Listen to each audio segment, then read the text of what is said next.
معنى عدو. لولا حفظ الله لمشينا في الشوارع مجانين. إيش معنى مجنون؟ يعني الجان تلبس به. إيش معنى مجنون؟ مجنون يعني الجان تغلب على عقله فزال عقله فبات يمشي بلا عقل، هذا اسم المجنون. ولذلك سمي الجنون من الجن. هناك قبائل إنه يراكم هو وقبيله من حيث لا ترونهم. أتدري أن أعداءك من الجان الشياطين؟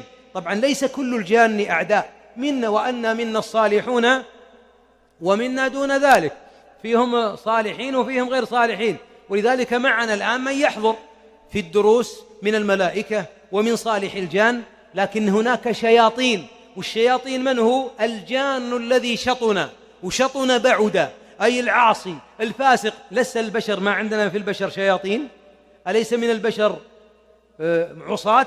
كذلك عندهم عصاتهم يريدون إيذاءنا، وكل واحد منا قد أوكل به قرين، وهذا القرين قد يتسلط عليه. الوسواس القهري من آثار وسوسة الشيطان. والشيطان وين فيه ساكن معنا؟ في جيبي، في يدي، في رأسي؟ لا، أخطر.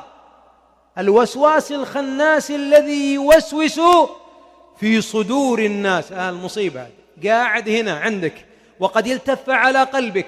فإن كنت مؤمنا تقيا ذاكرا مصليا صائما استسلم وأسلم، وإن كنت عاصيا جمل لك المعاصي. فأنت بحاجة إلى أن يحفظك الله من أقرب الأعداء لك.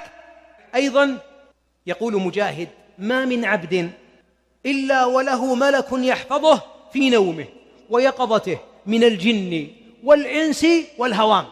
السؤال الآن: كيف يحفظك الله؟ أولا بدعائه: يا حفيظ احفظني، فالله خير حافظا وهو أرحم الراحمين، واسأل الله الثبات. أيضا أن تقرأ آية الكرسي عند النوم، فإن الله يرسل عليك من يحفظك